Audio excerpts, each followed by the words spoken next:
ప్రయత్నాలండి ఈ గురుపుడి శివాంజలి వాయిస్కి మిమ్మల్ని ప్రేమపూర్వకంగా ఆహ్వానిస్తున్నాను. ప్రార్థన. యేసయ్యా, గొప్ప దేవుడానికి వందనాలు. శ్రేష్టమైన జ్ఞానం అందించి శ్రేష్టమైన కృప్తో మీ యొక్క సన్నిధి మాకు తోడుగా ఉంచమని, మీ బిడ్డలతో సూటిగా తేటగా మీరు మాట్లాడమని యేసు పరిశుద్ధ నామమున ప్రార్థన సమర్పించుకుంటున్నాం తండ్రి. ఆమేన్. ప్రయత్నాలండి మీ అందరికీ ప్రయత్న. ఈ యొక్క ఛానల్ని మీరు చక్కగా చూస్తున్నారు, వీక్షించున్నారు, అనేక మందికి షేర్ చేస్తున్నారు. దాన్ని బట్టి దేవుని యొక్క నామంలో మీకు ధన్యవాదాలు చెల్లించుకుంటున్నాను. అలాగే మరి ఈ యొక్క ఛానల్ని మీరందరూ కూడా ఇంకా ఆదరించాలని, అనేక మందికి షేర్ చేయాలని దేవుని పేరిట మీకు విన్నవించుకుంటున్నాను. మరి దేవుని యొక్క వాక్యంలో చూసుకుంటే అండి, సర్వ సృష్టికర్త అయిన దేవుడు మనకి స్వేచ్ఛ జీవితాలని, అంటే మరి ఆయన ఎంతో స్వేచ్ఛని అలాగే ఎంతో శ్రేష్టమైన జీవితాన్ని ఇవ్వాలనే ఉద్దేశాలు మన పట్ల ఆయన కలిగి ఉన్నారు. దేవునికి స్తోత్రం. హల్లెలూయా. అంటే దానిలో భాగంగా చూసుకుంటే ఆదాము కానీ హవ్వమ్మ కానీ దేవుడిచ్చిన శ్రేష్టమైన జీవితాన్ని అనుభవిస్తున్న సమయంలో దేవుని యొక్క మాటకు అవిధేయత చూపించి ఆ యొక్క అపవాదికి చోటివ్వడం ద్వారా వారు పాపాన్ని చేయడం జరిగింది. అంటే పాపాన్ని చేసినప్పుడు వారు ఆ యొక్క తప్పు చేసినప్పుడు ఒప్పుకున్నారా అంటే ఒప్పుకోకపోగా ఏం చేశారంటే వారు దేవుడు ఆదామా నీవు ఎక్కడ ఉన్నావు అని చెప్పి, అలాగే నీవు దిగంబరిగా ఉన్న సంగతి నీకు ఎవరు తెలిపారని దేవుడు ప్రశ్నించినప్పుడు ఆ ప్రశ్నకు సమాధానంగా మరి ఆదాము గారు ఏమంటున్నారంటే, నేను తోట చెట్ల మధ్య ఉన్నాను, నీ యొక్క స్వరం విన్నప్పుడు మరి నేను భయపడి దాక్కున్నాను. అంటే నేను తప్పు చేశానని మరి ఇక్కడ ఆ గిల్ట్ ఫీలింగ్ని బట్టి ఆయన మరి దాక్కోవడం జరిగింది. దేవునికి స్తోత్రం. హల్లెలూయా. అంటే ఇక్కడ ఏంటంటే పాపం ఎప్పుడూ కూడా మరి దేవుని సన్నిధికి రాకుండా మనల్ని చేస్తుందండి. అంటే ఈ రోజున ఏ భయంకరమైన వ్యసనాలతో కూడిన జీవితం మనం జీవిస్తూ ఉన్నామనుకోండి, లేకపోతే అపవాదికి చోటించి అపవాది యొక్క కార్యములను చేసేవారంగా ఉంటే దేవుని యొక్క సన్నిధికి కానీ, దేవుని యొక్క మందిరానికి కానీ, దేవుని యొక్క కార్యక్రమాలలో మనం ఉండే స్థితి ఉండదు. అంటే ఇక్కడ ఎప్పుడైతే దేవుని సన్నిధి నిర్లక్ష్యం చేస్తావో మరి నీవు అపవాదికి దాసుడిగా మారిపోతావు. దాని ద్వారా ఏమైంది, మరి ఆ యొక్క ఆకర్షింపడ్డం, మోసపరచబడ్డం, అలాగే దేవునికి అవిధేయత చూపించడం, అలాగే దేవునికి భయపడే పరిస్థితి, అలాగే దేవుని యొక్క మరి ఏ తప్పైతే చేస్తారో ఆ తప్పును ఒప్పుకోకుండా అబద్ధాలు చెప్పడం, అంతేకాదు ఒకరి మీద ఒకరు నిందలు వేసుకోవడం అనే స్థితిలోకి మరి ఆదాము హవ్వ వెళ్ళిపోవడం జరిగింది. అంటే ఈ రోజున వారి తప్పును ఒప్పుకోకుండా మరి ఆదాము హవ్వ ఇద్దరు కూడా ఏం చేస్తారంటే, మరి ఇగో నీవు నాకు ఇచ్చిన ఈ స్త్రీ మరి ఆమె ఇవ్వడం ద్వారా నేను ఈ యొక్క చెట్ల ఫలాలు తిన్నానని మరి ఆదాము గారు, హవ్వమేమో మరి ఆ సర్పం నన్ను మోసపుచ్చడం ద్వారా నేను ఈ పాపం చేస్తానని చెప్పి ఒకరి మీద ఒకరు నిందలు వేస్తూ ఉన్నారు. అంటే ఈ రోజున మరి ఆ యొక్క పాపం చేయడానికి ముఖ్య కారణం ఏంటంటే దేవుని యొక్క మాటకు లోబడకపోవడం, అవిధేయత చూపించడం. దాని ద్వారా వారి జీవితంలో ఏమొచ్చిందంటే శ్రమ, ఇరుగు, మరి ఇబ్బంది, మరి అలాగే శాపంతో కూడిన జీవితం అనేది రావడం జరిగింది. దేవునికి స్తోత్రం. హల్లెలూయా. అంటే ఈ రోజున వారు మరి మనం కొన్ని విషయాలు కూడా తెలుసుకున్నాం. రాహేలు విషయంలో కూడా మరి ఆదికాండం 30 నుంచి 32 వచనాలు కూడా చదువుకుంటే రాహేలు జీవిత విషయంలో మరి గృహదేవతలు దొంగిలించడం ద్వారా తనకున్న ఆ చిన్న అంటే మనకున్న చిన్న బలహీనతలు అనుకుంటాం, కానీ ఆ బలహీనత రేపటి రోజున ఒక భయంకరమైన గజదొంగ, ఒక భయంకరమైన త్రాగుబోతుగా, ఒక భయంకరమైన వ్యభిచారపు క్రియలు చేసే మనస్తత్వంతో కూడిన ఆలోచనలు వచ్చి దేవుడిచ్చిన శ్రేష్టమైన జీవితాన్ని స్వేచ్ఛగా అనుభవించాల్సిన జీవితాన్ని మనం ఏం చేస్తామంటే మనము అపవాదికి చోటించి ఆ స్వేచ్ఛను పోగొట్టుకొని మరి అపవాదికి దాసులుగా మారిపోతాం. దేవునికి స్తోత్రం. హల్లెలూయా. కాబట్టి మరి అపవాదికి దాసులుగా ఉండకుండా దేవుని యొక్క స్వేచ్ఛమైన జీవితాన్ని, మరి స్వేచ్ఛతో కూడిన ఆశీర్వాదకరమైన జీవితాన్ని మరి కలిగి ఉండాలని మనం ఏం చేయాలి, దేవుని యొక్క మాటకు లోబడాలి. దేవునికి స్తోత్రం. హల్లెలూయా. కానీ ఇక్కడ మరి ఆ యొక్క రాహేలు విషయంలో చూసుకున్న, ఆకాను విషయంలో చూసుకున్న, మరి గెహాజీ గారని ఆయన కూడా ఉంటారండి. మరి ఎలీషా దగ్గర మరి ఆయన కూడా ఒక గొప్ప ప్రవక్తగా ఉన్నప్పుడు, ఆయన శిష్యుడిగా ఆయన ఉన్నప్పుడు మరి ఆ నయమాన్ అనే ఒక కుష్ఠరోగి వచ్చి మరి ఆ కుష్ఠరోగం అనేది మరి ఆ సేవకుని ద్వారా మరి స్వస్థత అనేది జరుగుతుందని మరి అనేకుల ద్వారా ఒక చిన్నది చెప్పడం ద్వారా విని ఆ యొక్క దేశానికి వచ్చి ఆ యొక్క సేవకుని దర్శించినప్పుడు ఆయన యోర్దాన్లో 7 మార్లు మునిగా అన్నప్పుడు ఆయన చెప్పిన ప్రకారం చేసినప్పుడు, నేను ఎన్నో ప్రాంతాలకు వెళ్ళి నా వ్యాధిని పోగొట్టుకోవాలనుకున్నాను, కానీ నా వ్యాధిని ఎవ్వరు కూడా స్వస్థత అనేది ఇవ్వలేదు. కానీ ఎప్పుడైతే దైవ సేవకుని యొక్క మాటకు లోబడి నేను ఆ యొక్క యోర్దాన్లో మునిగానో నా యొక్క దేహము పసిపిల్లవాని, అంటే కుష్టు అనేది మరి ఆ రోజుల్లో భయంకరమైన వ్యాధిగా వెలివేయబడిన జీవితాలుగా ఉండేవి. ఊరి నుంచి నేను వారిని అందరిని ఎక్కడ వెలివేసేవారండి. అటువంటి జీవితాన్ని మరి కలిగి ఉండే స్థితిలో ఆయన ఎవరికి చెప్పుకోకుండా మరి అంటే ఎవరికైనా చెప్తే తనని కూడా వెలివేస్తారేమో అంటే ఈ కుష్టు వ్యాధి కలిగి ఉండడం అనేది భయంకరమైన పాపం, శాపం. యాజకుడు వచ్చి పరిహారం చేయందే ఆ యొక్క వ్యక్తి మరి ప్రజల్లో తిరగడం అనేది ఉండదు. కానీ ఈయన ఏం చేస్తారంటే తన పాపాన్ని తను చేసిన తనకున్న ఆ రోగాన్ని మరి కప్పెట్టేసుకొని అంటే తనకున్న రోగాన్ని ఇతరులకు చెప్పకుండా దాచుకొని మరి ఆయన ఆ రాజ్యంలో అంటే ఇది ఒకవేళ తెలిస్తే నన్ను అందరూ కూడా అసహించుకుంటారు, లేకపోతే నన్ను ఈ ఊరు నుంచి వెలుపలకు త్రోసివేస్తారని ఆయన ఏం చేశారంటే ఆ యొక్క దేహంలో ఉన్న ఆ యొక్క కుష్టు ఆ వ్యాధిని బట్టి ఆయన ఎవరికి చెప్పకుండా మరి ఉండడం ద్వారా మరి ఒక చిన్నది మరి ఆ ఇశ్రాయేలు దేశం నుంచి మరి చెరగా కొనిపోయిన ఒక చిన్నది ఆ యొక్క అతని భార్యకు సువార్త చెప్పడం ద్వారా మరి ఆయన మరి ఈ యొక్క ప్రవక్త ఎలీషా ప్రవక్త దగ్గరికి వచ్చినప్పుడు ఆ యొక్క ప్రవక్త మరి యోర్దాన్లో 7 మార్లు మునగమన్నప్పుడు ఆ యోర్దాన్లో మునిగినప్పుడు ఆ దైవ సేవకుని మాట చిత్త ప్రకారముగా మరి దేవుడు ఆయన సంకల్పంలో ఆ బిడ్డని స్వస్థపరిచి పసిపిల్లవాని దేహంలో మరి చేస్తారని దేవుని యొక్క వాక్యం సెలవిస్తుంది. అంటే ఇవన్నీ కూడా వివరించిన ఇప్పుడు కుదరదు, కానీ రాబోయే రోజులు ఇవన్నీ కూడా విపులంగా వివరిస్తాను. అంటే ఇక్కడ స్వస్థత అనేది మరి దైవ సేవకుని యొక్క మాట ద్వారా దేవుడు మరి జరిగించడం జరిగింది. మరి ఆ యొక్క దైవ సేవకుడికి వచ్చి నేను ఏదైనా కానుక ఇవ్వాలి, లేకపోతే ఏదైనా నేను సమర్పించాలనే ఆశతో మరి ముందుగా ఆయన కానుకలు అన్నీ కూడా తీసుకొస్తే ఆ సేవకుడు నాకు ఏమీ వద్దని మరి ఎలీషా గారు చెప్తారు.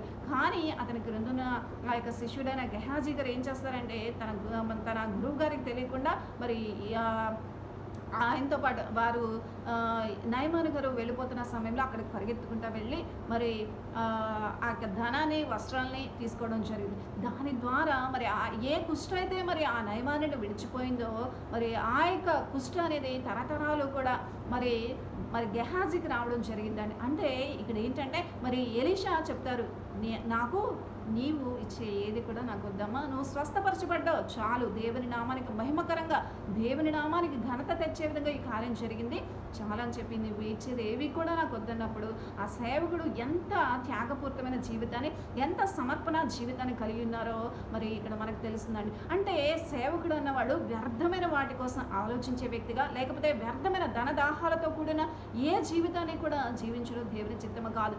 ఈ లోకంలో దేవుని యొక్క సేవకుల యొక్క పనేంటి, దేవుని యొక్క పరిచర్యను ఆశీర్వాదకరంగా యథార్థంగా దేవుని యొక్క సత్య సువార్తను తెలియజేయడం, వారి ప్రజలను స్వస్థపరచడం, దేవుని యొక్క వాక్కులను మాటలు వారి అందరికీ కూడా తెలియజేసి దేవుని యొక్క సన్మార్గంలో నడిపించడం, అటువంటి శ్రేష్టమైన పని ఆ యొక్క వ్యక్తి మరి ఎలీషా గారు చేస్తున్నారు. కానీ ఇక్కడ మరి ఆ యొక్క ధనాన్ని ఏ యొక్క సేవకుడు వద్దన్నారో ఆ సేవకుని మరి మాటను కాదని మరి ఇక్కడ దేవుడు మరి దేవుని చిత్తమైతే ఆయన తీసుకునేవారు కదా, మరి ఆయనకి మనసు లేదు తీసుకోవడానికి. మరి ఇక గెహాజీ గారు అయితే మా గురువు గారు అలాగే అంటారు, వెళ్ళి నేను అక్కడ ఆయన ఇచ్చే ఆ వస్త్రాలు ఆ యొక్క వస్త్రాలు ఆ బంగారం నేను ఆ వెండిని ఆశించి మరి ఆయన ఏం చేస్తారంటే అక్కడికి వెళ్ళి ఆయన మరి దైవ సేవకుడు ఇప్పుడు ఎవరో వచ్చారు మా ఈ వస్త్రాలు ఇవి కావాలన్నప్పుడు ఆయన ఆ యొక్క నయమాన్ని అయితే ఎంతో ప్రేమతో ఇస్తారు. కానీ ఈ యొక్క వ్యక్తి ఎప్పుడైతే ఆ యొక్క ధనమును ఆశించి ఆ యొక్క వస్త్రములు ఆశించి ఎప్పుడైతే దానికి దేవుని యొక్క మాటకు దైవ సేవకుని యొక్క మాట నా సేవకుడే వద్దన్నాడు కదా, మరి నేనెందుకు తీసుకోవాలి, నా సేవకుడు మమ్మల్ని ఈ సంఘాన్ని నడిపించలేరా, పోషించలేరా, మా సంఘాన్ని మరి ఏ రీతిగా దేవుని యొక్క కృపలో బలవర్ధకంగా ఆశీర్వాదకరంగా దేవుని వాక్యంతో పోషించున్నారో అలాగే మా సంఘ అవసరతలు కానీ మా కుటుంబ పోషణ కానీ లేకపోతే మా జీవితాలను ఉద్ధరించే స్థితి కానీ లేకపోతే ఆశీర్వాదకరమైన జీవితాన్ని శ్రేష్టమైన ఫలభరితమైన జీవితాన్ని ఇవ్వగలిగిన స్తోమత మరి లేకపోతే ఇటువంటి గొప్ప స్వస్థత మరి నయమాను జీవితంలో ఇచ్చిన మరి దైవ సేవకుని మాట ద్వారా జరిగిన ఆ దేవుని కార్యం మరి మా జీవితంలో ఉన్న లోటును మరి దేవుడు మరి ఆయన మాట ద్వారా జరిగించలేరా అని చెప్పి ఆ అంశాన్ని గుర్తించకుండా ఏం చేశారంటే వాటికి ఆశపడి అవి తెచ్చుకోవడం ద్వారా మరి ఎలీషా గారు మరి నేను వద్దన్నాను కదా, నువ్వు ఎందుకు తెచ్చుకున్నప్పుడు నువ్వు ఆయన వెంట వెళ్ళినప్పుడు నా ఆత్మ నీతో రాలేదా, నేను గద్దించలేదా, నీ సేవకుడు వద్దన్నాడు కదా, నువ్వు ఎందుకు తీసుకున్నావు, నా ఆత్మ గద్దించలేదా అన్నప్పుడు ఆయన నన్ను క్షమించు అన్నప్పుడు ఏ కుష్ఠ అయితే నయమానుడు విడిచిపోయిందో ఆ కుష్ఠు నీ తరతరాలు కూడా ఉంటుందని చెప్పి గెహాజీకి మరి ఆ కుష్ఠ అనేది రావడం తరతరాలు కూడా ఆ శాపాన్ని పాపాన్ని ఆయన మోసుకోవడం. అంటే ఈ రోజున మనం ఒక చిన్న బలహీనతను బట్టి దేనినైనా ఆశించామా దాని ద్వారా శాపము పాపము అలాగే మరణం అనేది సంభవిస్తుంది. తెలియజేస్తున్నాను. ఈ యొక్క వ్యక్తుల ద్వారా తెలుసు, అంటే రాహేలు ద్వారా కానీ, ఆకాబు ద్వారా కానీ, ఆకాను ద్వారా కానీ, లేకపోతే మరి గెహాజీ ద్వారా కానీ, అంటే మనకున్న చిన్న చిన్న లోపాలు బట్టి మనం ఏం చేయాలంటే దేవుని సన్నిధిలో ప్రార్థించి ఆ యొక్క బలహీనతలో దేవానికి కృప కావాలని చెప్పి ఆయన మీద ఆధారపడినప్పుడు ఏ పాపానికి ఏ శాపానికి కూడా మనం గురి కాకుండా ఉంటాం. అంతేకాదు కానీ దేవుడు ఎంతో శ్రేష్టమైన జీవితాన్ని ఇస్తాడండి, ఎంతో స్వేచ్ఛ కలిగిన జీవితాలు మరి ఇస్తాడు. మరి ఆ స్వేచ్ఛ కలిగిన జీవితాలు మరి ఎవరు పాడు చేసుకుంటున్నారు? ఆ స్వేచ్ఛను మనంతట మనమే కోల్పోతున్నామండి. దేవుడు ఆ యొక్క ఏదైనా వనంలో మరి సమస్తము కూడా శ్రేష్టమైన వృక్ష ఫలములు అనేవి తినడానికి ఆయన ఆశీర్వాదకరంగా ఇచ్చి ఉంటే, మరి ఈ యొక్క ఆదాము హవ్వ ఏం చేశారు? మరి ఆయన ఎంత స్వేచ్ఛనిచ్చారో మరి ఆజ్ఞ కూడా ఇస్తారు. అంటే ఆజ్ఞ అతిక్రమమే పాపం. అంటే ఆజ్ఞలు అనేది లేదనుకో మనిషి ఎంత ఘోర పాపానికైనా తెగిస్తాడు. అందుకనే దేవుడు ఆయన ఉన్నతమైన కృపా ఆలోచనతో ఎప్పుడు కూడా మనిషికి కొన్ని ఎంత స్వేచ్ఛనిస్తాడో అలాగే కొన్ని పరిమితులు కూడా విధిస్తాడు. దేవునికి స్తోత్రం, హల్లెలూయా. అలాగే ఒక పరిమితిని విధించి ఆయన ఏం చేశారంటే ఈ మంచి చెడ్ల తెలివినిచ్చు వృక్షఫలం అనేది తినవద్దు, అది తినదినమున నువ్వు నిశ్చయంగా చేస్తావనే మాటను వాగ్దానమును కూడా వారికి ఇచ్చి, అంటే హెచ్చరికను వారికి ఇచ్చి, నీవు ఇంత స్వేచ్ఛగా జీవించు, నీ ఇష్టానుసారంగా దేవుని మాటకు లోబడి విధేయత చూపిస్తూ నువ్వు స్వేచ్ఛగా యొక్క వృక్షఫలం నీకు ఇష్టమైనది ఏదైనా తినేయా, నువ్వు ఎలా అయినా జీవించు, ఆశీర్వాదకరంగా బ్రతుకు, కానీ ఏదైతే నేను చేయొద్దనో ఆ పని చేయడం ద్వారా నీకు ఆశీర్వాదకరం కాదు, శాపము మరణము నీ జీవితంలోకి వస్తుందని దేవుడు మరి ఈ యొక్క ఆదాము హవ్వ ద్వారా మనకి మరి తెలియజేస్తున్నారు. దేవునికి స్తోత్రం, హల్లెలూయా. అంటే ఈ రోజున ఇటు శ్రేష్టమైన స్వేచ్ఛ జీవితాన్ని కోల్పోవడానికి ముఖ్య కారణం ఏంటంటే దేవుని మాటకు అవిధేయత చూపించడం. కాబట్టి మన ఇష్టాన్ని నెరవేర్చుకునే స్థితిలో మనం ఉన్నామా, మరి కష్టాన్ని మరి నష్టాన్ని తెచ్చుకోవాల్సి వస్తుంది. కాబట్టి ఈ రోజు నుంచైనా మన జీవితాలు దేవుడు ప్రశ్నించినప్పుడు మన జీవితాలు ఎలా ఉన్నాయో మనమందరం కూడా ఏం చేయాలండి? సరి చూసుకోవాలి, సరి చేసుకోవాలి. దేవుని యందు భయము భక్తి కలిగిన జీవితాన్ని మనం అందరం కూడా కలిగి ఉండాలి. దేవునికి స్తోత్రం, హల్లెలూయా. అంతేకాదు కానీ అనేక మంది మరి ఈ రీతిగా మాట్లాడతారు. ఒకసారి వాక్యం చదువుకుందాం. ఆదికాండము 3వ అధ్యాయం 12 నుంచి. అందుకు ఆదాము, నాతో ఉండుటకు నీవు నాకు ఇచ్చిన ఈ స్త్రీయే ఆ వృక్షఫలములు కొని నాకు ఇగా నేను తింటున్నాను. అప్పుడు దేవుడైన యెహోవా స్త్రీతో, నీవు చేసినది ఏమిటని అడగా, స్త్రీ సర్పం నన్ను మోసపుచ్చినందున తింటున్నాడు. దేవునికి స్తోత్రం, హల్లెలూయా. అంటే ఇక్కడ 9 నుంచి చదువుకుంటే, దేవుడైన యెహోవా ఆదామును పిలిచి నీవు ఎక్కడ ఉన్నావు? అందుకు అతడు, నేను తోటలో నీ స్వరం విన్నప్పుడు దిగంబరిగా ఉంటుంది కనుక భయపడి దాక్కుంటుని. అందుకు ఆయన, నీవు దిగంబరమని నీకు తెలిపిన వాడెవడు? నీవు తినకూడదు నేను నీకు ఆజ్ఞాపించిన వృక్షఫలంలో తింటివా అని అడిగిన. దేవునికి స్తోత్రం, హల్లెలూయా. అంటే ఇక్కడ వీరు ఒకరి మీద ఒకరు నేరములు మోపడమే కాదు కానీ దేవుని మీద కూడా నింద వేసేస్తుంది. ఈ రోజున అనేక మంది ఈ రీతిగా కూడా మాట్లాడుతూ ఉంటారు. అంటే ఎలా అంటే మరి ఆదాము అవ్వమ్మ మరి ఇద్దరు కూడా పాపం చేస్తారు, లేకపోతే ఆ చెట్టు వృక్షఫలాన్ని వారు తింటారని తెలుసు కూడా దేవుడు ఆ యొక్క వృక్షఫలాన్ని ఎందుకు మరి అక్కడ పెట్టారని ప్రశ్నిస్తూ ఉంటారు. అంటే దేవుడు ఎంతో స్వేచ్ఛతో కూడా జీవితం వారికి ఇచ్చారు, కానీ మరి ఒక ఆజ్ఞ కూడా, అంటే దేవుని మాటకు మీరు విధేయత చూపిస్తారా లేకపోతే అవిధేయత చూపిస్తారా? దేవుని మాటకు అంటే నేను ఏదైతే చేయొద్దన్న కార్యాన్ని వారు చేస్తారా లేదా అనే ఆజ్ఞ. అంటే ఖచ్చితంగా దేవుడి సర్వ సృష్టి మీద సర్వ అధికారి అయి ఉన్నారు. ఆయన స్వయంభవుడు, ఆయనకి మరి ఏది కూడా అసాధ్యం కాదు. ఆయన నమ్మితే చాలు, ఆయన మహిమ ద్వారా ఆయన అద్భుతాలు ఆశ్చర్యమైన కార్యాలు చేసే దేవుడు. అట్టి శ్రేష్టమైన దేవుడు ఎప్పుడూ కూడా మరి ఈ సర్వ సృష్టిము కూడా మరి ఆయనకి ఏ విధంగా ఉండాలి? లోబడే విధంగా ఉండాలి. అంటే మానవుడు అన్నవాడు కూడా మరి ఏ విధంగా ఉండాలి? లోబడే విధంగా ఉండాలి. మరి లోబడే విధంగా ఉండవలసిన మానవుడు మరి దేవుని యొక్క మాటను ధిక్కరించి పాపం చేయడం నేరమా కాదండి?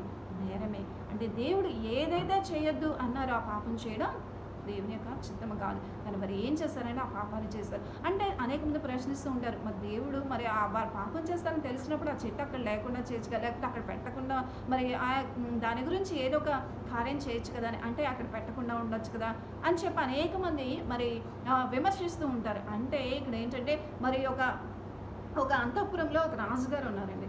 ఆ రాజుగారు మరి ఒక మంత్రి వచ్చి మరి ఆ మంత్రి గారు మరి ఆ యొక్క రాజుగారి విందుకు పిలుస్తారు. రాజుగారు మీరు మా ఇంటికి విందుకు రావాలి అని చెప్పినప్పుడు, ఏ నాయనా ఏంటి అంటే, ఏం లేదు రాజుగారు, మా భార్య మీకోసం మరి ఎన్నో శ్రేష్టకరమైన వంటలతో కూడిన భోజనాన్ని, విందు భోజనాన్ని ఇవ్వాలనుకుంటుంది. అంటే సరే అయ్యగారు అంటే మరి అంతకుముందు ఈ మంత్రి గారు ఏం చేస్తారంటే, మరి ఆ రాజుగారు ఒక పని చెప్తారు. ఆ పని అంటే మరి ఒక పూలకుండి విషయంలో చూసుకుంటే, ఆ పూలకుండి మరి ఆ యొక్క ఆయన ఆ యొక్క అంతఃపురంలో ఆవరణలో ఉండే ఆ పూలకుండి మరి ఆయన ఇది చాలా జాగ్రత్తగా చూసుకోండి, దీన్ని ఎవరు కూడా పడేయకూడదని చెప్పి ఆయన ఆజ్ఞ ఇచ్చి వెళ్ళినప్పుడు మరి అనుకోకుండా ఏం చేస్తారంటే ఆ యొక్క ఆ సమయంలో అనుకోకుండా లేకపోతే అసలు ఎందుకు రాజుగారు దీన్ని అంత శ్రేష్టంగా అంత భద్రంగా పెడుతున్నారు అని మరి వెళ్ళి అక్కడ పట్టుకున్నప్పుడు అది ఊడిపోయింది ఆల్రెడీ. అంటే పూలకుండి ఎలా ఉందంటే ఆ పూలకుండి రెండు అలా పట్టుకున్నప్పుడు రెండు ముక్కలుగా ఉన్నాయి. అమ్మో! అప్పుడు ఆయన వెంటనే భయపడి ఏం చేస్తారంటే దాన్ని మళ్ళా ఎలా ఉన్నది అలా పెట్టేసి సైలెంట్‌గా వెళ్ళిపోతారు. ఆ స్థితిలో మరి ఆ రాజుగారు చూసి మరి ఎందుకు నువ్వు నేను ఏదైతే అసలు ఆ యొక్క పూలకుండిని ఎవరు కూడా టచ్ చేయొద్దని చెప్పాను కదా! నువ్వెందుకు టచ్ చేసావు అని చెప్పినప్పుడు మరి అయ్యా నాకు తెలియక నేను చేశానంటే, నేను చెప్పాను నువ్వు ఖచ్చితంగా టచ్ చేయి అంటే రాజాజ్ఞనే నువ్వు ధిక్కరిస్తావా? నీకు మరణశిక్ష విధిస్తానని చెప్పినప్పుడు ఆ మరణశిక్షకు భయపడి ఆయన ఏం చేస్తారంటే ఆ భయంతో మరి భార్య దగ్గరికి వెళ్ళినప్పుడు ఆ భార్యకి ఈ విషయాన్ని చెప్పిన నేను మరి తెలిసి తెలియక ఏదో తప్పు చేశాను. ఆయన ఏదైతే చేయొద్దని చెప్పారో ఆ తప్పు చేశాను. దాని ద్వారా రాజుగారు నాకు మరణశిక్ష విధించారన్నప్పుడు ఆమె ఏం చేస్తుందంటే ఆ మరణశిక్ష అనేది మరి ఆ యొక్క అమలు జరిపే కాలంలో మరి రాజుగారిని భోజనానికి పిలవండి అని చెప్పింది. ఆ భోజనానికి పిలవండి అన్న సమయంలో రాజుగారు ఆయన పిలవడానికి వచ్చి మరి ఆయన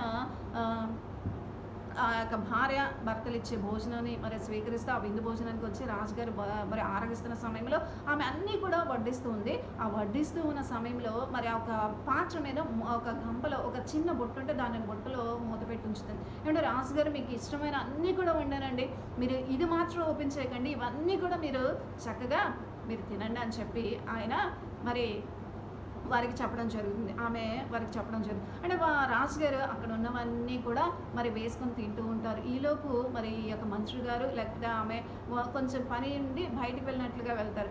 వెళ్ళినప్పుడు మరి వారు ఎవరో పిలిచారని మాట్లాడుతూ ఉండగా ఈ సమయంలో రాజుగారు ఏం చేస్తారంటే ఆ బుట్టలో అసలు ఏముంది, ఆ బుట్టలో అసలు ఏముంది, ఆ బుట్టలో అసలు ఏముందని చెప్పి ఆయన ఏం చేస్తారంటే రాజుగారు వెంటనే ఆ బుట్ట తీసి చూస్తారు. ఆ బుట్టలో ఏముంటుందండి, చిలుక అనేది ఉంటుంది. ఆ చిలుక ఏం చేస్తుంది, ఎప్పుడైతే ఆ మూత తీయడం ద్వారా ఆ చిలుక ఎగిరిపోతుంది. అప్పుడు ఆమెకి చాలా ఇష్టమైన ప్రాణమైన ఆ చిలుక అనమాట. అప్పుడు ఆ యొక్క ఎప్పుడైతే ఆ చిలక ఎగిరిపోయిందో, అయ్యో దీని బొట్లో చిలక ఉందా, అయ్యో వీరు మూత ఓపెన్ చేయొద్దన్నారే, మరి నేను ఓపెన్ చేశానని చెప్పి ఆయన ఏం చేస్తే మళ్ళీ సైలెంట్గా కూర్చుంటారు. ఆ సైలెంట్గా కూర్చున్న స్థితిలో వారిద్దరూ కూడా వచ్చి రాజుగారిని చూస్తారు. ఆ బుట్ట మీద మూత అనేది లేకుండా ఉండడం చూసి రాజుగారు ఈ బుట్ట మూత ఎందుకు ఓపెన్ చేశారన్నప్పుడు అన్నప్పుడు మరి ఆ యొక్క రాజుకు కూడా అర్థమైంది, నేను ఏదైతే చేయొద్దని చెప్పానో మరి మంత్రి గారు కూడా అదే చేశారు. వాళ్ళు ఏదైతే ఈ బుట్ట మీద మూత తీయొద్దని చెప్పారో నేను అదే చేస్తాను. అంటే మనుషులు ఏదైతే చేయొద్దంటారో దానినే చేస్తారు. అంటే ఈ రోజున మనుషులకి వారి యొక్క లైఫ్ మీద లేకపోతే వారి జీవితం మీద కంట్రోల్ అనేది ఉండకపోవడం ద్వారా, అంటే టెంప్టేషన్స్ ద్వారా, ఆకర్షణ ద్వారా వారి జీవితం అనేది దేవునికి అవిధేయత చూపించే కార్యాలనేవి జరుగుతాయని ఈ యొక్క ఉదాహరణ చెప్తున్నాను. దేవునికి స్తోత్రం, హల్లెలూయా. అంటే మనం ఏదైతే చేయొద్దంటున్నామో అది ఎందుకు చేస్తామంటే మనకి ఏంటంటే ఆతృత, దానిలో ఏముంటుంది అంటే దాని గురించిన అంటే మోసపోయే మాటలు నమ్మడం, దాని వైపు చూసి ఆకర్షింపడడం, అలాగే అసలు ఏముందనే ఆతృతను బట్టి ఏం చేస్తామంటే ఎలా అయినా సరే ఎవరేమనుకుంటే నాకు ఎందుకు అన్నట్లుగా మనం ఏం చేస్తాం, ఆ పాపాన్ని చేయం.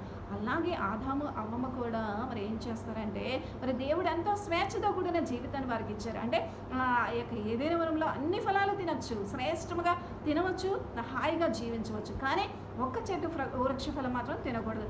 ఆజ్ఞను ఎంతకాలం పాటిస్తూ ఉంటారండి అంటే వారికి కూడా ఒక ఆశ, దేవుడు అన్నీ తినమన్నారు కదా, ఇది ఒక్కటే అంటే ఈ రోజున ఒక్కటే ఏం చేస్తుందంటే ఏదైతే చెయ్యొద్దు అన్నారో ఆ పాపం వైపు అపవాది, అంటే దేవుడు మరి ఏదైతే అమ్మ త్రాగొద్దు, మరి ఇలాగా దొంగతనాలు చేయొద్దు, లేకపోతే త్రాగుడనే వ్యసనాలకు కానీ, మద్యపానాలనే వ్యసనాలకు కానీ, లేకపోతే అక్రమమైన క్రియలకు చేయలేని ఆ వ్యసనాలకు కానీ నీ జీవితాన్ని అప్పగించుకోదు, ఆ పనులు చెయ్యొద్దని చెప్తే మనం ఏం చేస్తాం? వాటి వైపు ఆకర్షింపడం. అది ఎవరి వల్ల? దేవుని యొక్క మాటకు విధేయత చూపించి అపవాదికి చోటించి వాటి వైపే చూసి వాటి మాటలు విని వాటి గురించిన ఆలోచనలు తలంపులు కలిగిండి ఆ యొక్క పాపాన్ని చేయడానికి ప్రేరేపింపబడతాం. అంటే ఈ రోజున మనిషి జీవితంలో తన లైఫ్కి కంట్రోల్ అనేది లేదు. ఈ రోజున అనేక మంది యవ్వనస్తులు చూస్తే ఎలా ఉన్నారంటే భయంకరమైన జీవితాలు. యూట్యూబ్లో చూస్తే అండి ఈ రోజున అనేక మంది మరి ఆడపిల్లలు మరి ఈ రోజున ఆ యొక్క అమెరికన్ కల్చర్ మన దేశంలో కూడా వచ్చేసిందేమోనా భయము ఆందోళన కలుగుతుందండి నాకు. ఎందుకంటే ఈ రోజున మరి చూస్తున్నాను యూట్యూబ్లో అనేక మంది ఆడపిల్లలు మగపిల్లలు అనే తేడా లేకుండా వారి వస్త్రధారణ కానీ, లేకపోతే స్త్రీ పురుష లింగభేదం లేకుండా వివాహాలు కానీ, లేకపోతే మరి ఆడపిల్లలు కూడా ఆ యొక్క అసలు ఈ స్థితి మన ఆ ప్రాంతాల నుంచి డెవలప్ అయిందనే కాదు, కానీ మనము సరైన జీవితాలు దేవునికి ఇచ్చి మన స్వేచ్ఛ కలిగిన జీవితాలు దేవుడితో అంటకట్టబడిన జీవితాలు కలిగి ఉంటే ఎటువంటి పాపము ఏ దేశం ద్వారా లేకపోతే ఏ వ్యక్తుల ద్వారా మనకి రాదండి. మన జీవితాలు అనేవి మనమే స్వయంగా మన స్వయం కృప అపరాధం అంటారు కదా, మన చేతులారా మనమే మన జీవితాన్ని నాశనం చేసుకున్నాం. ఎవరైనా చెప్తారండి ఆడపిల్లని నువ్వు సిగరెట్ లాగమ్మా, నువ్వు త్రాగుబోతుగా తిరుగమ్మా, లేకపోతే నువ్వు ఇలాంటి వస్త్రాలు వేసుకోమని ఏ తల్లిదండ్రులు చెప్పరు, ఏ పెద్దలు చెప్పరు, ఎవరు కూడా చెప్పరు. అమ్మ నువ్వు మంచిగా ఉండు, మంచిగా చదువుకో, లేకపోతే మంచి ప్రవర్తన కలిగి ఉండని చెప్పి మంచి మాటలే చెప్తారు, కానీ చెడిపోయే మాటలు ఎవరు కూడా చెప్పరండి. కానీ ఆ మాటలన్నీ కూడా మరి సంఘం ద్వారా సమాజం ద్వారా అంటే ఈ మాటలు కానీ ఈ ప్రవర్తన కానీ ఈ ఆలోచనలు కానీ అంటే ఈ రోజున వ్యర్థమైన బూతు మాటలు కానీ లేకపోతే వ్యర్థమైన కార్యాలు అంటే సిగరెట్స్ కానీ మరి ఆడపిల్లలు మగపిల్లలు అనే తేడా కూడా లేదండి. ఈ రోజున యూట్యూబ్లో చూస్తే మరి స్మోకింగ్ చేయడాలు, మరి డ్రింక్ యొక్క వస్త్రధారణ విషయంలోనే కానీ ప్యాంట్ షర్ట్లు ధరించడాలు, అలాగే అబ్బాయిలతో సమానంగా వారు మేము దేనిలో కూడా తీసిపోము తగ్గేదేలే అన్నట్లుగా వారు ఏం చేస్తున్నారు? వారితో సమానంగా తాగుతున్నారు, తిరుగుతున్నారు, అలాగే చిన్న వయసులోనే కన్యత్వాన్ని కోల్పోతున్నారు. అంటే ఈ రోజున భయంకరమైన వ్యసనాలకి భయంకరమైన పాపాలకి అపవాదం ఏం చేస్తున్నాడు? యవ్వనస్తులు ప్రేరేపిస్తున్నాడు. అంటే తల్లిదండ్రుల యొక్క ప్రేమను యవ్వనస్తులు గుర్తించలేని అజ్ఞానంలో ఉన్నారండి. తల్లి మంచి బోధ చేస్తే వారికి నచ్చట్లా, అమ్మ నువ్వు మంచిగా డ్రెస్ వేసుకో, లేకపోతే మంచిగా జడ వేసుకో, లేకపోతే మంచిగా నీ ప్రవర్తన ఉండాలి. ఈ త్రాగుడు కానీ తిరుగుడు కానీ ఈ బాయ్ ఫ్రెండ్స్ కానీ ఈ గర్ల్ ఫ్రెండ్స్ కానీ అబ్బాయికైనా అమ్మాయికైనా ప్రతి ఒక్కరికి కూడా తల్లిదండ్రులు హెచ్చరించి గద్దించి నీకు ఇచ్చిన వయసులో భయకొద్దు అని చెప్పి ప్రతి విషయంలో వారు గద్దించి మరి ప్రతి విషయంలో జాగ్రత్త వహించి అంటే బాధ్యత కలిగిన తల్లిదండ్రులు ఏం చేస్తారు? తమ బిడ్డల యొక్క రక్షణ కొరకు ప్రార్థిస్తారు. అలాగే వారికి మంచి అలవాట్లు మరి నేర్పించాలని, వారికి మంచి జీవితం అనేది మరి ఇవ్వాలని, వారి పట్ల ఎంతో ఉన్నతమైన భవిష్యత్తు ఆశీర్వాదాలు వారికి కలగాలని దేవుని ప్రార్థించి ఎప్పుడూ కూడా కష్టపడుతూ ఉంటారే. మరి అటువంటి తల్లిదండ్రుల యొక్క ప్రార్థన అలాగే అటువంటి యొక్క తల్లిదండ్రుల మాటను కూడా నిర్లక్ష్యం చేసే వారికి దుఃఖాన్ని తెచ్చేవారుగా వారిని ఎప్పుడూ కూడా ఏ శోధన అనేది అంటే వారిని మన తల్లిదండ్రులు ఎలా బాధ పెట్టవచ్చు అనే ఆలోచనలే అపవాది కలిగిస్తూ ఉంటాడు. మనం ఏం చేయాలంటే ఈ యవ్వనస్తులైన వారు మరి నిజంగా యూట్యూబ్ ఛానల్స్లో చూడండి అనేక మంది ప్రజలు ఎలా ఉన్నారంటే భయంకరమైన వస్త్రధారణతో ఇతరులను ఆకర్షించే మనస్తత్వాన్ని కలిగిన మరి వీడియోస్ చేయడం కానీ లేకపోతే రెచ్చగొట్టే వాక్యాలతో మరి కామెంట్స్ పెట్టి అనేక మంది యూట్యూబ్ ఛానల్ మీద మరి చక్కగా జీవిస్తున్న వారి మీద కూడా అనేకమైన నెగిటివ్ కామెంట్స్ అనేవి కూడా పెట్టి వారందరి జీవితాలతో ఆడుకుంటూ మరి ఒక క్రూరమైన ఆనందాన్ని పొందుతూ ఉంటారు. ఇది అపవాది యొక్క లక్షణం అండి. అపవాది ఎప్పుడు కూడా ఏం చేస్తుందంటే నువ్వు అలా ఉండు ఇలా ఉండు అని చెప్పి ఇప్పుడు కూడా మోసం చేసి వారు దేవునికి దగ్గరగా జీవించాల్సిన జీవితాలన్నిటి నుంచి కూడా మరి దూరం చేస్తూ ఉంటుంది. దేవునికి స్తోత్రం, హల్లెలూయా. కాబట్టి ఇక్కడ ఆదాము హవ్వ మోసపరచబడింది ఆకర్షణలోనే. దేవుని మాటకు విధేయత చూపించి మనం ఏం చేయాలి? మన బిడ్డలతో ప్రార్థించాలి. వారు ఇటువంటి భయంకరమైన వ్యసనపు జీవితాలు మనం ఎక్కడో వినేవాళ్ళం. ఇటువంటి జీవితాలు అంటే పిల్లలు బయటకు వెళ్ళిపోయి అంటే 10 ఏళ్ళకో 11 సంవత్సరాలు 12 సంవత్సరాలు వచ్చేసరికి మరి ఆ యొక్క దేశస్తులంట వెళ్ళి ఆ బిడ్డలు అక్కడే మరి ఇండివిజువల్గా బ్రతుకుతూ వారి యొక్క సంపాదించుకుంటూ అలాగే మరి సంఘంలో సమాజంలో వారి ఉన్నతమైన స్థితికి రావాలని కష్టపడుతూ ఉంటారని మనం అనేక దేశాల గురించి విన్నాం. కానీ ఈ రోజున మన దేశంలో అలాగే వారి జీవితాలు భ్రష్టత్వంలోకి వెళ్ళిపోయి పాపపు జీవితాలుగా మారుతున్నాయని కూడా విన్నాం. కానీ ఈ రోజున మన దేశంలో కూడా ఆ సంస్కృతిని అంటే ఆ యొక్క భయంకరమైన విష ఆచారాలని చెప్పవచ్చు. అటువంటివన్నీ కూడా మన దేశానికి వచ్చేసని చెప్పవచ్చు. అంటే ఈ రోజున వెస్ట్రన్ కల్చర్ అని చెప్పేసి ఆడమగ తేడా లేకుండా వస్త్రాలు వేసుకోవడం దేవుని యొక్క చిత్తము కాదు. అంటే స్త్రీ పురుషుడు స్త్రీ వేషం వేసుకోకూడదని దేవుని యొక్క వాక్యం స్పష్టంగా తెలియజేస్తుందండి. కాబట్టి ఈ రోజున దేవుడు ఏదైతే చేయొద్దన్నాడో ఆ మాటకు నువ్వు లోబడినప్పుడు నీ జీవితం ఆశీర్వాదకరంగా ఉంటుంది. అనేక మంది ప్రజలు ఏంటంటే, అనేక మంది యవన పిల్లలు ఏంటంటే, మీరు భయంకరమైన సిగరెట్ స్మోకింగ్ అలవాటు చేసుకుంటున్నారు, డ్రింకింగ్ అలవాటు చేసుకుంటున్నారు, ఆ అబ్బాయిల వస్త్రధారణ అలవాటు చేసుకుంటున్నారు, ఆ భయంకరమైన జీవితాన్ని జీవిస్తున్న హెచ్చరిస్తే నా ఇష్టం అని చెప్పి అనేక మంది ఇంటర్వ్యూలో కూడా మరి అనేక మంది బిడ్డలు చెప్తున్న స్థితిని చూస్తున్నానండి. ఇదన్నీ కూడా సత్యాలు. అంటే ఈ రోజున ఈ యొక్క మానవుని యొక్క జీవితం ఎటుపోతుందో వారికే తెలియని, అంటే వీరందరూ కూడా నా ఇష్టము, నా జీవితం, నా యొక్క ఆరోగ్యం అని చెప్పి నువ్వు అనుకున్నావు, బాగానే ఉంది. కానీ ఏదో ఒక దిన నీకు మరి ఈ యొక్క కార్యాలన్నీ కూడా చేయడానికి అపవాదికుడు ప్రేరేపింపబడి నీకు కొంత సపోర్ట్ కూడా ఇస్తూ ఉంటారు. ఈ రోజున యవ్వనస్తులు ఏంటంటే, మా తల్లిదండ్రులు అనేవారు మమ్మల్ని ప్రేమించట్లా, మా బాయ్ ఫ్రెండ్ కోసం లేకపోతే గర్ల్ ఫ్రెండ్ కోసం ఇలా ఒప్పుకోవట్లేదు, లేకపోతే మాకు నచ్చిన వస్త్రాలు కానీ లేకపోతే మాకు నచ్చిన అలవాట్లు మేము మా ఇష్టానుసారంగా జీవించడానికి మాకు స్వేచ్ఛ లేదని చెప్పి వారు ఏం చేస్తారంటే ఇంటి నుంచి వెళ్ళిపోయి మరి ఎవరో ఒకరి ప్రొడక్షన్లో ఉంటూ మరి వారి ద్వారా బ్రతుకుతూ ఉంటారు. అలా బ్రతకడం ద్వారా అది కొంతకాలమేనండి. దేవునికి స్తోత్రం, హల్లెలూయా. అంటే నువ్వు అపవాది ఉరిలో ఉన్నంత కాలం వారు నీకు సహకరించినట్లుగా ఉంటారు, కానీ ఒకానొక దినాన వారే నీకు శత్రువులుగా మారవచ్చు. దేవునికి స్తోత్రం, హల్లెలూయా. అంటే ఈ రోజున నా ఇష్టము, నా యొక్క లైఫ్, నేను నా ఇష్టంగా నా యొక్క లైఫ్ని కొనసాగించాలనుకుని లీడ్ చేయాలనుకుంటున్నాను, ఒక స్పెషల్గా బ్రతకాలని ఈ రోజున అమ్మాయిలు అన్ని విషయాల్లో కూడా మరి భారీ తెగించి అని చెప్పొచ్చండి. అంటే ఒక అమ్మాయి సిగరెట్ తాగుతున్నాడు, అది ఎంత భయంకరమైన స్థితి అండి. ఒక అమ్మాయి మరి వస్త్రధారణ మగపిల్లల వలె మరి వేసుకుంటున్నది ఎంత భయంకరమైన స్థితి అండి. అలాగే త్రాగుతుంది అంటే ఎంత భయంకరమైన స్థితి. అంటే మరి ఎంతగా అపవాది యొక్క ఊళ్ళోకి వెళ్ళిపోయారో ఈ రోజున తల్లిదండ్రుల వారు మరి దేవుడు ప్రశ్నించాడు బాధ్యత కలిగిన తండ్రిగా, అమ్మ ఆదామ అవ్వ ఎక్కడున్నారు, మీరు ఏం చేస్తున్నారు అని చెప్పినప్పుడు వారు పాపం చేశారు కాబట్టి దేవుని సన్నిధికి రాకుండా ఏం చేశారు, భయపడి దాక్కున్నారు. దాన్ని బట్టి దేవుడు నేను ఏదైతే చేయొద్దని చెప్పారో ఆ పనే మీరు చేశారా, కాబట్టి ఇక నుంచి మీకు మరణ శాపం తప్పదన్నట్లుగా ఆయన వారిని శపించడం జరిగింది. అంటే ఈ రోజున నా ఇష్టము, నా జీవితం, నా లైఫ్ అని చెప్పి నువ్వు ఏ ఎంజాయ్మెంట్కి అయితే నువ్వు అలవాటు పడ్డావో, ఏ సిగరెట్ స్మోకింగ్కి, లేకపోతే ఏ డ్రింకింగ్కి, ఏ వస్త్రాలకి, లేకపోతే ఏ వ్యభిచార కార్యక్రమాలకు అంటే ఒక చిన్న బలహీనత అనేది ఈ రోజున మన అనేకమైన వ్యసనాలలోకి నడిపిస్తుంది. ఇది యవ్వనస్తులు తెలిసి తెలియక మోసపోతూ ఎవరో లేకపోతే ఎవరో సపోర్ట్ ఉంటుందనే ఆలోచనతో మరి అది కొద్ది కాలమే, అది కూడా అపవాది నీకు మరి అపవాది ఊరిలో ఉన్నంతకాలం ఏంటంటే ఇటువంటి ఏంటంటారు సపోర్ట్ అనేది వస్తూ ఉంటుంది. అంటే ఆ సపోర్ట్ నువ్వు అపవాదితో సహవాసం చేసినంత కాలం వస్తుంది. ఎప్పుడైతే అపవాదికి వ్యతిరేకంగా దేవుని వైపు తిరుగుతావో అవన్నీ కూడా ఒకనొక దినాన్ని నీకు మరి రియాక్ట్ అయిపోయి నిన్ను మరి అందరూ కూడా అసహించుకునే స్థితి, నువ్వు ఎంత పరిశుద్ధంగా బతుకుదాం అనుకున్నా సరే నిన్ను నిందించే స్థితి, నిన్ను అమానంగా హేళనగా చూసే స్థితి నీకు కలుగుతుంది. అంతేకాదు అప్పటికే నువ్వు మరి దేవుని యొక్క వాక్యాన్ని విని ఈ రోజైనా సరే ఈ వాక్యం ద్వారా దేవుడు నీతో మాట్లాడుతూ ఉంటే ఖచ్చితంగా నీకున్న వ్యసనాన్ని కూడా విడిచిపెట్టు. ఇంకా కూడా ఈ రోజున అదే వ్యసనాలతో నీ జీవితాన్ని నా ఇష్టానుసారంగా నేను నా లైఫ్ని లీడ్ చేస్తానని అనుకుంటావా?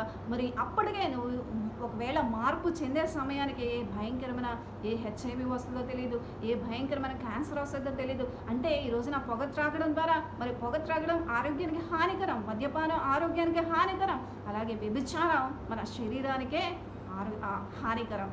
అంటే ఇటువంటివన్నీ కూడా మన దేహం అనే దేవాలయంలో పాడు చేసే దేవుడు వారిని పాడు చేస్తారని మరి కొరింథీయులు 3:16 దేవుని యొక్క వాక్యం సెలవిస్తుంది. అంటే ఈ రోజున ఈ దేహం అనే దేవాలయంలో నువ్వు పాడు చేస్తే దేవుడు నిన్ను పాడు చేస్తాడు. దీని ద్వారా నువ్వు నరకానికి వెళ్ళిపోతావు, కానీ మరి రక్షింపబడే స్థితి నీలో ఉండదు. కాబట్టి ఓ యవనస్తుల ప్రతి ఒక్కరు కూడా ఈరోజు దేవుడు మిమ్మల్ని కూడా ప్రశ్నిస్తున్నారు, అమ్మా నీవెక్కడ, నేను ఏదైతే చేయొద్దని చెప్తున్నానో, ఏ వ్యసనాలతో కూడిన జీవితాన్ని జీవించొద్దని చెప్పానో ఆ వ్యసనాలతో కూడిన జీవితం నువ్వు జీవిస్తున్నావా? జాగ్రత్త అమ్మా. ఇకనైనా నా దినమెల్లా నా యొక్క చేతులు నీ తట్టు తిప్పుతున్నాను, ఇకనైనా మార్పు చెందవా? ఆ కల్వరి సిలువలో ఆఖరి రక్తం పట్టు వరకు నీ కోసమే నేను ఆ రక్తాన్ని కార్చాను. ఆ దివ్య మహిమను విడిచి నీ కొరకు, నీ పాపముల కొరకు నేను ఆ కల్వరి సిలువలో మరి బలియాగమయ్యాను. కాబట్టి నేనే నిజమైన దేవుడిని అని చెప్పి సర్వసృష్టికైన దేవుడు నీతో మాట్లాడదాం. కానీ నా ఇష్టం, నా యొక్క జీవితం అని నీవు అదే వ్యసనాలతో ఉంటే ఆ దేహం అనేది ఒకనొక దినాన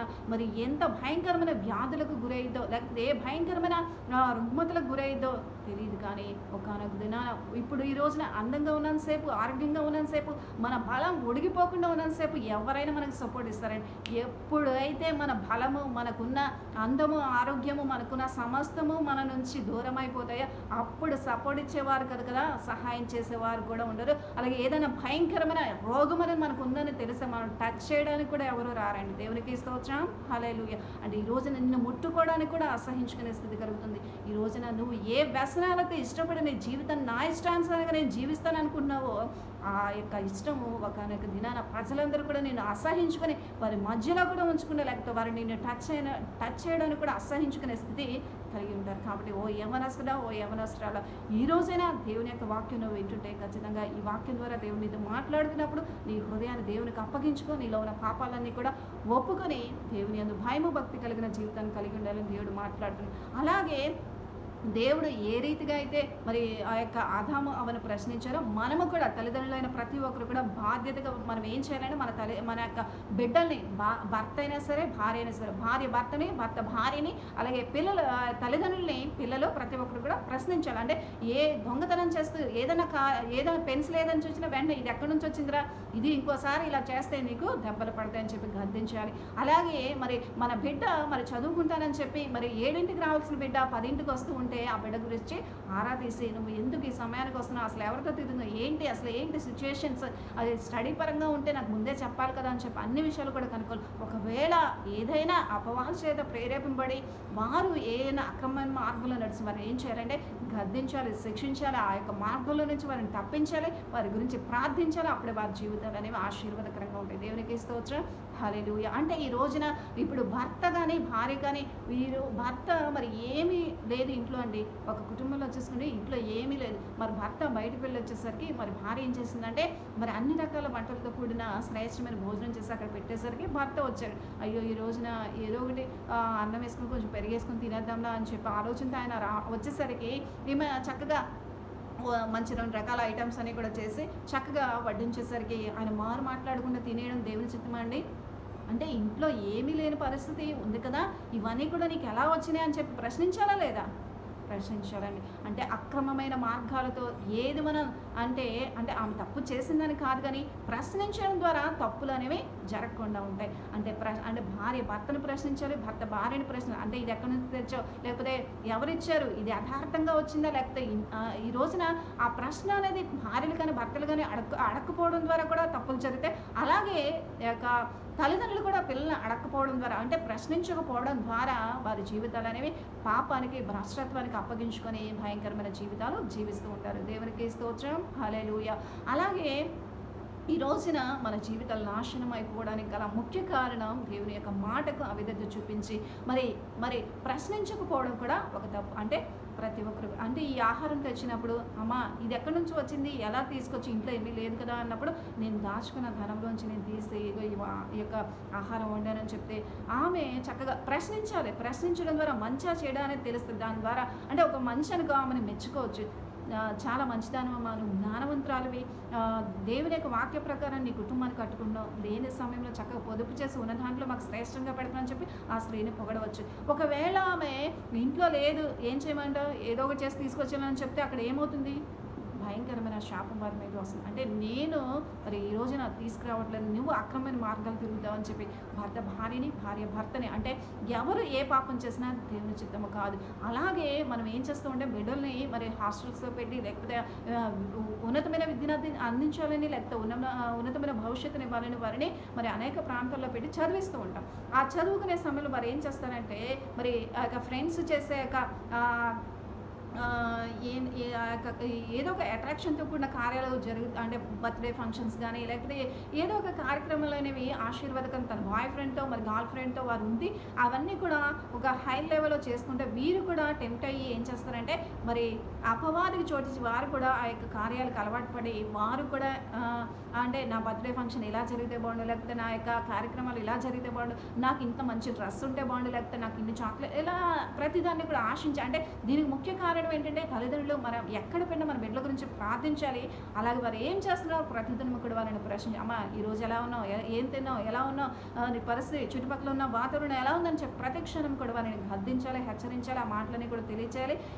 ఈ రోజున ఏం జరిగింది ప్రశ్నించాలి. ఆ ప్రశ్నించడం ద్వారా వారిలో భయం, అమ్మో మా అమ్మ ఈ పని చేస్తే ఊరుకోదు, ఆ యొక్క ఏ యొక్క కార్యాన్ని మా అమ్మకు తెలిసినా ఎవరైనా చెప్పినా ఎవరైనా చూసి చెప్పినా మా అమ్మ వెంటనే నాకు ఇవ్వవలసింది ఇచ్చేస్తుంది అని చెప్పి భయపడతారు, జాగ్రత్త పడతారు. దాని ద్వారా అంటే నువ్వు ప్రశ్నించడం ద్వారా మేలు జరుగుతుంది. ప్రశ్నించకుండా మా పిల్ల ఉందలే, లేకపోతే మా పిల్ల మంచిది అని చెప్పి నువ్వు అంటే పిల్లలందరూ కూడా మంచి వాళ్ళండి, కానీ అపవాది ఎప్పుడు కూడా మంచివాడుగా ఉంచానండి. ఈ రోజున ఎవరిని కూడా యవ్వనస్తులైన వారినే కాదు కానీ ఈ అసలు వృద్ధాప్యంలో ఉన్న వారికి కూడా మరి శోధనలు ఎక్కువగానే ఉంటాయి. అంటే ఈ రోజున అపవాది యొక్క టార్గెట్ ఏంటంటే వాడి యొక్క నరకానికి వెళ్ళడానికే వాడు మార్గాన్ని తెరుస్తున్నాడు, కానీ పరలోక రాజ్యానికి వెళ్ళడానికి ఎవ్వరికి కూడా మరి హెల్ప్ అంటే పరలోక రాజ్యానికి వెళ్ళి దేవుని స్తుతించే మార్గానికి ఎప్పుడు కూడా వాడు ఆటంకంగా ఉంటాడు. కాబట్టి ఈ రోజున మనము అది గుర్తించి మన బిడ్డలు మరి దేవుడు ఏ రీతిగా అయితే ఆదాము హవ్వను ప్రశ్నించారో మరి ఆ రీతిగా మన బిడ్డల్ని ఇవి ఎక్కడి నుంచి వచ్చినాయి, మరి ఆదాము ప్రశ్నించి ఉంటే చాలా బాగుండేదండి.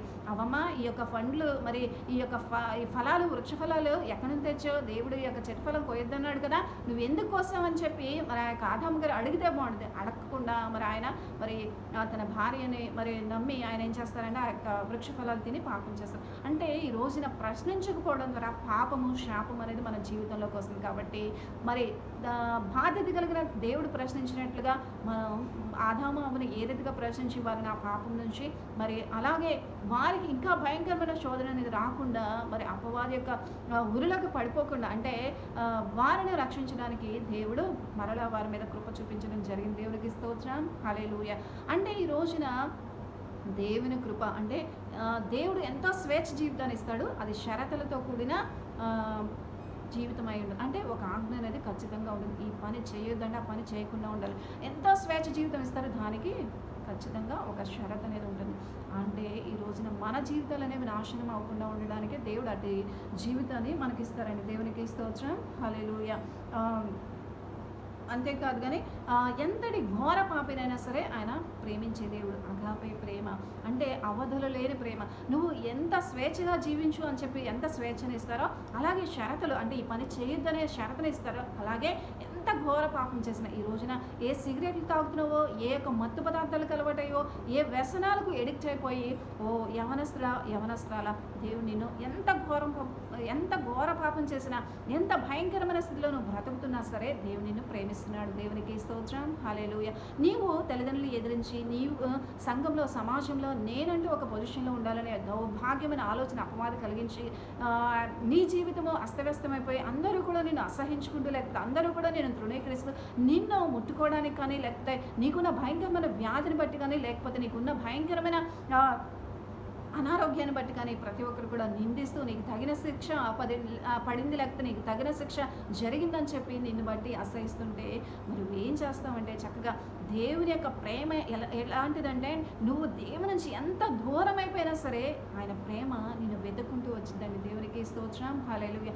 అలాగే నన్ను కూడా నా సర్వ సృష్టికర్తన దేవుడు ఘోర పాపిగా ఉన్న నన్ను ఆ పాపంలో నుంచి శాపంలో నుంచి నాకు తెలియని స్థితిలో చేసిన నా పాపాన్ని దేవుడు నన్ను వెతుక్కుంటూ వచ్చి మరి ఏ యొక్క ఆడది చేయకుండా దుష్కార్యం అని చెప్పవచ్చు. అంటే నేను కూడా కావాలని చేయలేదు కానీ మరి అపవాది యొక్క ప్రేరేపణ ద్వారా మరి తెలిసి తెలియని వరుసలో పాపం చేయడం అనేది నా యొక్క పాపము అనేది నా దేవుడు మరి ఇగో మా జారత్వం చేసావని చెప్పి దేవుడు నాతో మాట్లాడి నా తప్పును అంటే నశించిందని వెదకి ఆ పాపంలో శాపంలో మరి ఆ తప్పు నేను తెలుసుకోకుండా ఉంటే ఇంకా భయంకరమైన శాపంలో అలాగే నేను మరణించుంటే నరకానికి వెళ్ళేదానేమో. కానీ దేవుడు నన్ను ఆయన కృప నన్ను పట్టుకొని ఏం చేసిందంటే నశించిపోతున్న నా జీవితాన్ని వెతుక్కుంటూ ఆయన వచ్చి ఏం చేశారంటే అమ్మా నువ్వు నశించిపోవడం దేవుని చిత్తము కాదు, నువ్వు రక్షింపబడాలి, నీ ద్వారా అనేక మంది ఒకప్పుడు నువ్వు పాపం చేస్తావు, ఒకప్పుడు నువ్వు లేకపోతే ఈరోజు నా జీవితం ఎంత శ్రేష్టంగా దేవునికి సాక్షిగా ఉందో ఈ రోజున నిన్ను కూడా అంతే శ్రేష్టమైన జీవితంగా ఉండాలని ఆయన ఉద్దేశించిన అంటే అతి శ్రేష్టమైన దేవుని సాక్షిగా నిలబెట్టాలనుకున్నా. ఈ రోజున ఏ త్రాగుడు అనే వ్యసనంలో ఉన్నా, ఏ వ్యభిచారం అనే వ్యసనంలో ఉన్నా, ఏ జారత్వపు క్రియలో నువ్వు తెలిసి తెలియక చేసినా సరే ఆ తప్పులన్నీ కూడా ఎంతటి ఘోర పాపినైనా క్షమించే దేవుడు అండి. అగాపే లవ్ అంటే ఎంత ఘోరమైన పాపి, మనుషులు అసహించుకునే స్థితి, నిన్ను ప్రతి ఒక్కరు కూడా అసహించుకొని నిన్ను హీనంగా చూసే దుస్థితి. సమాజంలో సంఘంలో నీకు గౌరవం లేదేమో, అయినా సరే దేవుడు వాటన్నిటి నుంచి కూడా దేవుడు నిన్ను మరి ఏ తప్పైతే చేసావో ఆయన సందులో ఒప్పుకున్నప్పుడు ఆ పాపం నుంచి నీకు విడుదలిచ్చి నిత్య మోక్షాన్ని ఇచ్చే దేవుడు ఆయన ఉన్నారు. కాబట్టి ఆయన అనుసరించు నీ జీవితాన్ని దేవుని యొక్క సన్నిధిలో సమర్పించుకొని ఆయన మాటకు విధేయత చూపించినప్పుడు దేవుని యొక్క ఆశీర్వాదాలు దేవుడు నీవు నీ యొక్క బిడ్డలు నీ కుటుంబం పొందుకుంటుంది. కాబట్టి ఈ రోజున మన పాపాన్ని ఒప్పుకోవాలి, విడిచిపెట్టాలి, దేవుని యొక్క మాటకు విధేయత చూపించాలి. అంతేకాదు కానీ దేవుడు ఏ రీతిగా బాధ్యత కలిగిన వ్యక్తిగా ప్రశ్నించి భయంకరమైన స్థితిలోకి వెళ్లకుండా ఆదాము అవ్వమని మరి కాపాడారో దేవునికి స్తోత్రం. ఆ రీతిగా ఈ రోజున అంటే ప్రశ్నించడం ద్వారా వారిలో ఉన్న తప్పును తెలుసుకొని ఈ రోజున ఈ తప్పు అనేది అపవాది ద్వారా జరిగిందని ఆయన గుర్తించి అపవాదికి కూడా మరి ఆయన తగిన శిక్షను విధించడం జరిగింది. దేవునికి స్తోత్రం, హల్లెలూయా. అంటే దీని ద్వారా ఏంటంటే మనకి దేవుడు ఎంత ఘోర పాపనైనా క్షమిస్తాడని చెప్పి పాపాలు చేస్తూ ఉండి మరి జీవించడం దేవుని చిత్తము కాదు. కానీ ఈ రోజున దేవుడు నువ్వు ఎంత ఘోరమైన జీవితం జీవిస్తున్నా సరే, ఓ యవనస్తురాలా ఆ భయంకరమైన వ్యసనాలన్నీ కూడా విడిచిపెట్టు. దీని ద్వారా నీకు మేలు జరగదమ్మా. ఎందుకంటే ప్రతి ఒక్కరు కూడా అందము మరి లేకపోతే ఐశ్వర్యము లేకపోతే మనకున్న ఏదో ఒక దాన్ని బట్టి మనతో కొంతకాలమే ఉంటారు. కానీ ఎప్పుడైతే అవన్నీ కూడా మనల్ని విడిచిపోతే అందరూ కూడా మనల్ని హీనంగా చూస్తారు. అది ఎప్పటికైనా గుర్తుపెట్టుకో. ఖచ్చితంగా మనం కష్టంలో, నష్టంలో, దుఃఖంలో, ఇబ్బందిలో, ఇరుకులో, వ్యాధిలో కూడా మనకి తోడుండేది. భయంకరమైన అందరూ వదిలేసిన స్థితిలో మరి అందరూ వెలివేసిన స్థితిలో కూడా నీ కొరకు ప్రాణం పెట్టి ఈ రోజున నువ్వు ఎవ్వరూ లేదని నువ్వు బాధపడుతున్నావే, నాకంటూ ఎవరు లేరని నువ్వు కృంగిపోతున్నావేమో, కానీ యేసయ్య నీ కోసం ఉన్నారు. యేసయ్య నీ కోసం ప్రాణత్యాగం చేశారు. నీవు ఎవరు లేని బాధపడక్కర్లేదమ్మా. ఎందుకంటే ఈ రోజున దేవుడు నీతో ఉన్నాడు. ఈ వాక్యం ద్వారా దేవుడు నీతో మాట్లాడు. నువ్వు ఏ వ్యసనాలతో విరబీగిపోయిన జీవితాన్ని జీవించావో ఇప్పుడు ఆ జీవితం ద్వారా నీకు కష్టము నష్టమే కలిగింది, కానీ మరి సుఖము ఆనందము మరి ఉన్నదా అంటే లేదు. ఎందుకంటే నీ దేవునికి మరి చోటు ఇవ్వకుండా లేకపోతే దేవుని యొక్క మాట వినకపోవడం ద్వారా మన జీవితాలు అనేవి శాపంగా మరి పాపంగా అనేక మంది చేత మరి ద్వేషింపబడే జీవితాలుగా ఉంటాయి. కానీ ఎంతటి పాపం చేసినా మనుషులు అసహించుకోవచ్చు, వెలివేయచ్చు, కానీ దేవుడు మాత్రం నిన్ను అసహించుకోవట్లే. ఆయన నిన్ను ప్రేమిస్తున్నాడు, నిన్ను మరి ఈ యొక్క మాటలన్నీ ద్వారా గద్దిస్తున్నాడు, హెచ్చరిస్తున్నాడు. నువ్వు ఇంక ఏ పాపము చేయవద్దు, దేవుని తట్టు తిరగమని ఆయన ప్రేమపూర్వకంగా నీకు విన్నవిస్తున్నాడు. దేవునికి స్తోత్రం, హల్లెలూయా. కాబట్టి ఈ రోజున ఈ సత్యాలన్నీ కూడా చక్కగా తెలుసుకుని దేవుని యొక్క సన్నిధిలో సాగిపోవాలని కోరుకుంటున్నాను.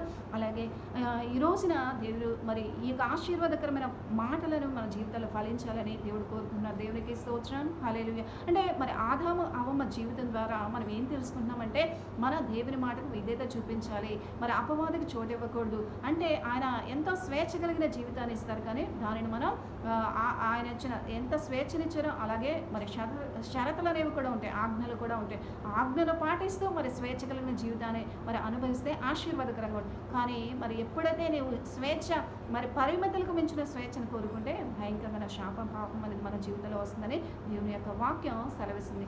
అందుని బట్టి ఈ రోజున మన జీవితాలని మనం ఏం చేయాలంటే దేవుడు ఏ రీతిగా ప్రశ్నించారో ఆ రీతిగా ప్రశ్నించే వారిగా ఉండాలి. అటు తల్లిదండ్రులైనా సరే బిడ్డలను ప్రశ్నించాలి, అలాగే భార్య భర్తని, భర్త భార్యని ప్రశ్నించాలి. అంటే ఆదాము గారు అవ్వమ్మ గారిని ప్రశ్నించకపోవడం ద్వారా ఈ పాపం అంతా కూడా జరిగింది. అంటే ప్రశ్నించుంటే కాబట్టి నేను ఇక్కడ నుంచి తీసుకొచ్చాను మరి క్షమించండి అని చెప్పేదో మరి ఏం జరిగేదో, కానీ అంటే నేను మీరు మరి నేను టెంప్టేషన్ గురై నేను తినేసిగా మీకు తెచ్చానని చెప్తే ఆయన గద్దించేవాడు, మరి ఏదో ఒక కార్యము దేవునికి చెప్పడం ఏదో ఒక జరిగింది. కానీ ఆయన ప్రశ్నించకపోవడం ద్వారా ఏమైందంటే మరి అంటే తన భార్య మీద నమ్మకం, అంటే తన ఎంతోమంది భర్తలు భార్య మీద నమ్మకం పెట్టుకుంటారు. ఆ నమ్మకాన్ని అనేక మంది స్త్రీలు మరి ఆ నమ్మకం అనేది లేకుండా చేసుకుంటారండి వారి ప్రవర్తన ద్వారా. రాహేలు చూసుకుంటే భర్తకు తెలియకుండా మరి ఆ యొక్క గృహదేవతను దొంగిలించిందా లేదా, అంటే భర్తను మోసం చేసినట్లేనా, ఇక్కడ ఆదాము గారిని కూడా హవ్వ మోసం చేసింది, ఆయన మాట నిర్లక్ష్యం చేసింది, అలాగే ఆయన దేవుని మాటను కూడా నిర్లక్ష్యం చేసింది.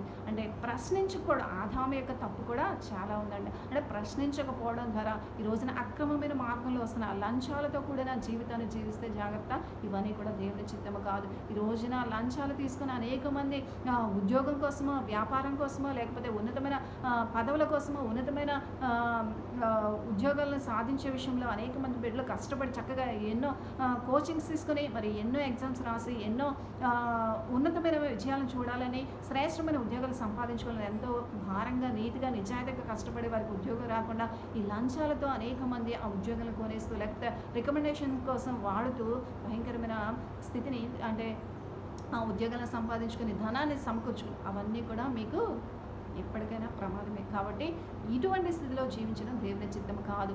లంచము తీసుకునేవాడు దేవుని దృష్టికి అసహ్యుడు. మరి అలాగే మనం యవనస్తులైన బిడ్డలు మరి ఒక్క వచనం చూసుకుంటే ఆదికాండము 34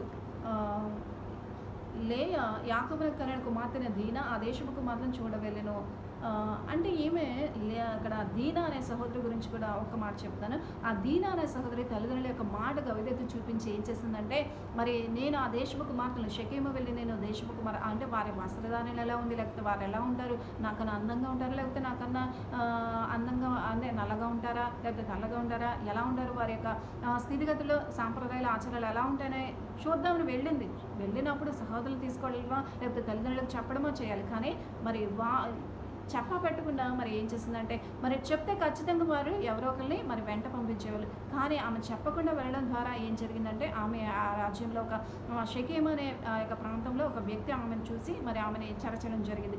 ఈ రోజున మరి ఆ తల్లిదండ్రులు కూడా మరి మీ బిడ్డలైన వారు ఎక్కడికి వెళ్తున్నారు మీరు ఖచ్చితంగా గమనించాలి, ప్రశ్నించకపోతే వారి జీవితాలు ఎలా అయిపోతాయంటే ఈ దీనాలాగా నాశనం అయిపోతాయి. ఆ దీన చెరచబడిన స్థితిని మరి అన్నదమ్ములు తెలుసుకొని వారి యొక్క రాజ్యం మీదకి వెళ్ళి మా యొక్క చెల్లిని వీరు ఇలా చెరిచిన మరి వారందరూ కూడా మరి గొడవలు పెట్టుకుని భయంకరమైన గొడవలకు కారణం కూడా అవుతుందండి. ఈ యొక్క విషయాలన్నీ కూడా రాబోయే రోజులు చక్కగా వివరిస్తాను. అంటే ఈ రోజున తల్లిదండ్రుల మాట వినని బిడ్డల విషయంలో వారి జీవితాలు ఎలా ఉంటాయంటే భయంకరమైన గొడవలకి, పాపాలకి, శాపాలకి అలా అంతేకాదు కానీ వారి జీవితాలు నాశనం చేసుకుని వారి శరీరంలో దేహము కూడా మరి వారికి సహకరించలేని స్థితిలో కూడా వస్తూ ఉంటారు. అంటే ఈ రోజున దీనా జీవితం ద్వారా చూసుకుంటే అండి మరి తల్లిదండ్రులకు లోబడే బిడ్డగా లేదని, అంటే ఆమె ఈ రోజున తల్లిదండ్రులకు మాట వింటే మరి వాళ్ళకి చెప్పుంటే ఖచ్చితంగా వారికి ఎవరో ఒకరు తోడిచ్చి పంపించేవాళ్ళు. కానీ చెప్పకుండా వెళ్ళింది ఆ యొక్క జీవితాన్ని నాశనం చేసుకుంది. అలాగే యవనస్తుల ఈ రోజున దీనావలే ఉండద్దు.